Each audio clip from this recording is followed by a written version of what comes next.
Hey everyone, I want to talk about something important today because it's time to get back to our roots around free expression on Facebook and Instagram. I started building social media to give people a voice.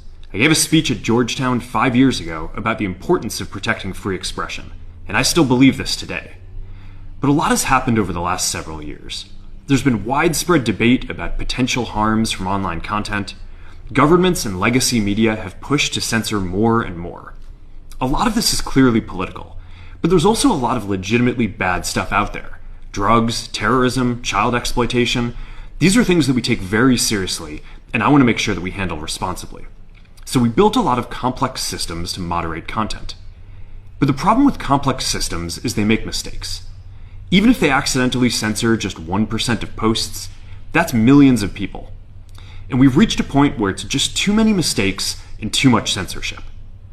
The recent elections also feel like a cultural tipping point towards once again prioritizing speech.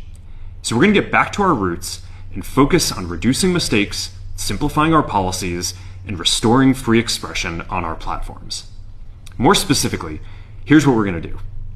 First, we're going to get rid of fact checkers and replace them with community notes similar to X, starting in the US. After Trump first got elected in 2016, the legacy media wrote non-stop about how misinformation was a threat to democracy. We tried in good faith to address those concerns without becoming the arbiters of truth. But the fact-checkers have just been too politically biased and have destroyed more trust than they've created, especially in the US. So over the next couple of months, we're going to phase in a more comprehensive community notes system. Second, we're going to simplify our content policies and get rid of a bunch of restrictions on topics like immigration and gender that are just out of touch with mainstream discourse. What started as a movement to be more inclusive has increasingly been used to shut down opinions and shut out people with different ideas, and it's gone too far. So I want to make sure that people can share their beliefs and experiences on our platforms.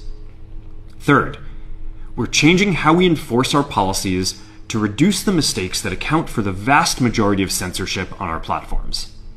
We used to have filters that scanned for any policy violation.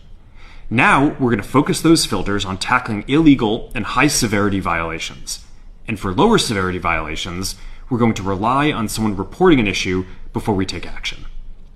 The problem is that the filters make mistakes, and they take down a lot of content that they shouldn't.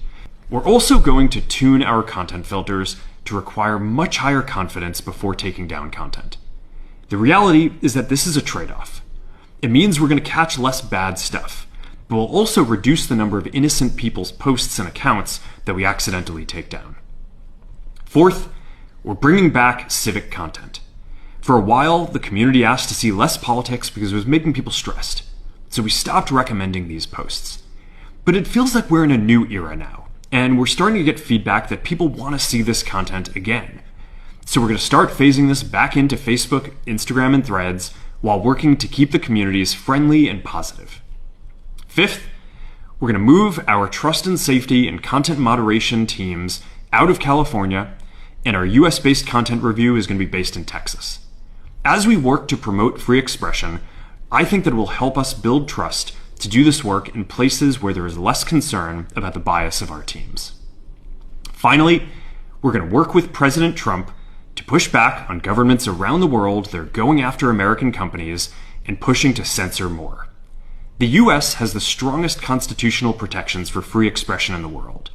Europe has an ever-increasing number of laws institutionalizing censorship and making it difficult to build anything innovative there. Latin American countries have secret courts that can order companies to quietly take things down. China has censored our apps from even working in the country. The only way that we can push back on this global trend is with the support of the US government. And that's why it's been so difficult over the past 4 years when even the US government has pushed for censorship. By going after us and other American companies, it has emboldened other governments to go even further. But now we have the opportunity to restore free expression, and I am excited to take it. It'll take time to get this right, and these are complex systems. They're never going to be perfect. There's also a lot of illegal stuff that we still need to work very hard to remove. But the bottom line is that after years of having our content moderation work focus primarily on removing content, it is time to focus on reducing mistakes, simplifying our systems, and getting back to our roots about giving people voice. I'm looking forward to this next chapter. Stay good out there, and more to come soon.